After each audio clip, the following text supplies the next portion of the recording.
Olá, alunos! Como prometido, né? Vamos ter uma aula agora de tópico frasal, algo que é extremamente importante na estrutura do texto dissertativo, principalmente na organização dos parágrafos, né? O parágrafo, nós temos um texto dissertativo com 4 parágrafos. Cada parágrafo ele precisa ter a presença de um tópico frasal para que ele fique organizado e interessante, né? Porque é com o tópico frasal que você pode desenvolver com mais facilidade o seu texto. Então vamos lá? O que é o tópico frasal, né? Primeiro vamos vê-lo como uma ideia central, ou núcleo do parágrafo que vai ser desenvolvido. Lembrando que nós temos no mínimo 4 parágrafos, uma introdução, 2 desenvolvimentos e uma conclusão. Cada parágrafo ele precisa ter uma ideia central. E o tópico frasal ele vem para isso.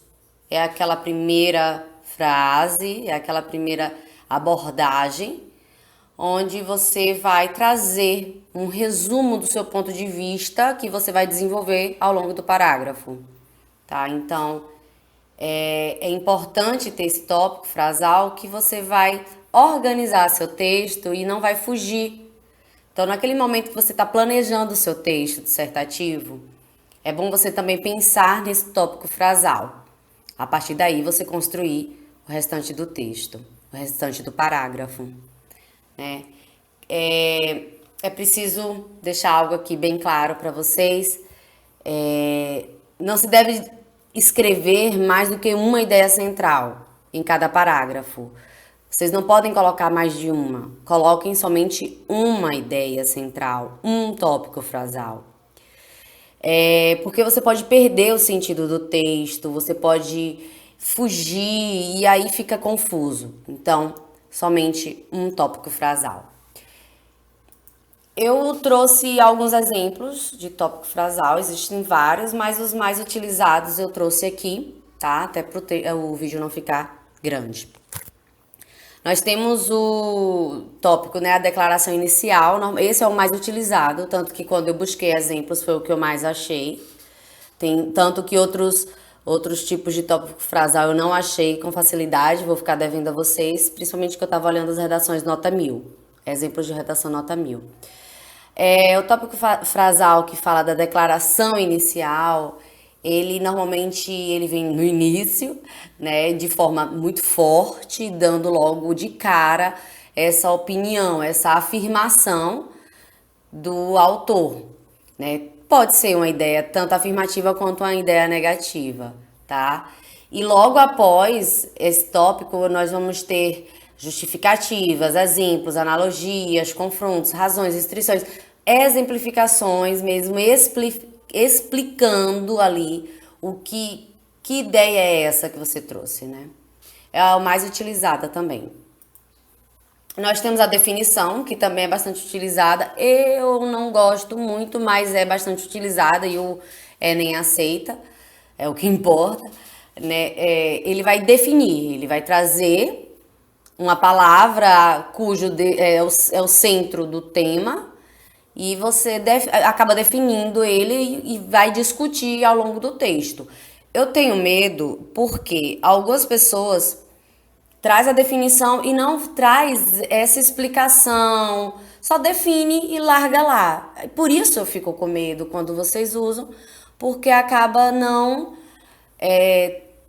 trazendo, contextualizando para o texto. Então fica solta, como se estivesse enchendo linguiça ali. Então por isso que eu tenho medo. Já que você vai trazer a definição, faça uma explicação lógica, traz uma contextualização para o tema, não deixa lá solto não, ok? Tem contraste ou comparação, é quando se apresenta ideias, né, opostas ou faz a comparação dentro do texto. Isso é bem legal, é diferente, isso é até bem criativo, mas é bem interessante. Vocês podem né, podem estar fazendo essa analogia também, é muito legal, bem divertido. Isso aí vai depender mesmo da sua criatividade, tá? Nós temos também a alusão histórica. Este, sim, é também, além do inicial, a alusão histórica também é bastante usada por vocês, tá? É quando você traz um ponto da história, ou um fato, uma lenda, uma tradição, uma crendice, experiências do passado, tal. Você faz essa referência, né? E a partir daí você vai fazer comparações, você vai tentar trazer, né, um paralelo com o presente. Então é bastante interessante isso também. Então a alusão histórica é bastante utilizado por vocês. Também outro tópico frasal muito interessante é a interrogação, tá? É quando você inicia aquele parágrafo fazendo uma pergunta. Agora, é preciso ficar claro o seguinte: vocês precisam responder essa pergunta. Terminou essa primeira parte com a pergunta, a segunda parte automaticamente já vem com a resposta. Você não pode deixar a pergunta sem resposta, tá certo? Vamos agora para alguns exemplos, tá?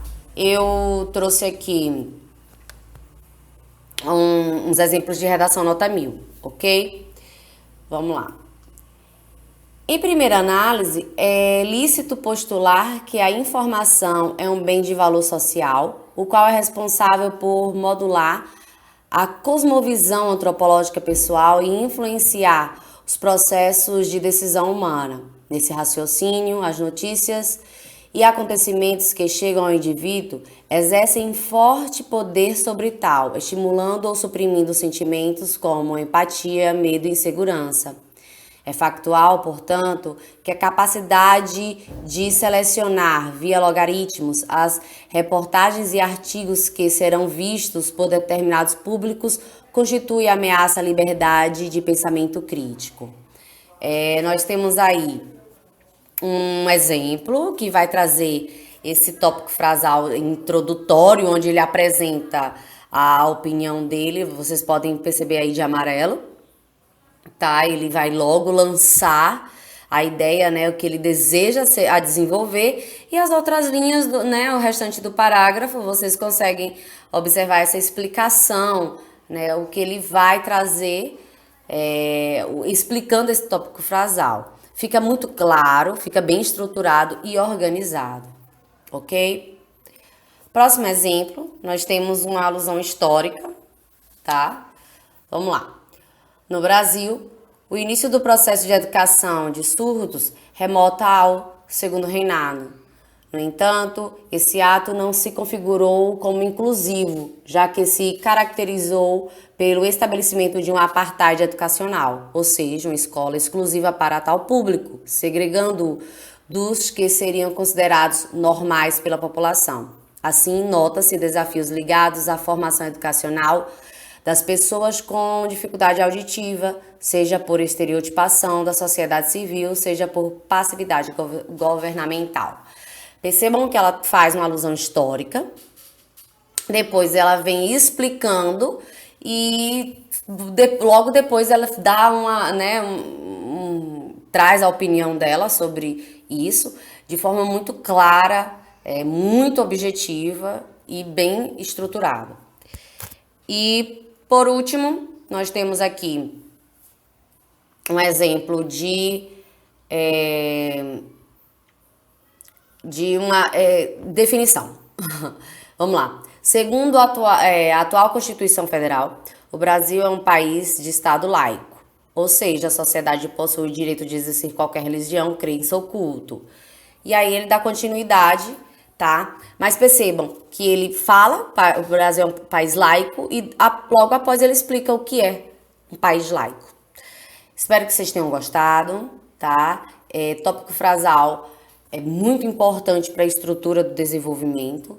Então, antes mesmo, na hora do planejamento, já pensem logo no tópico frasal de cada parágrafo.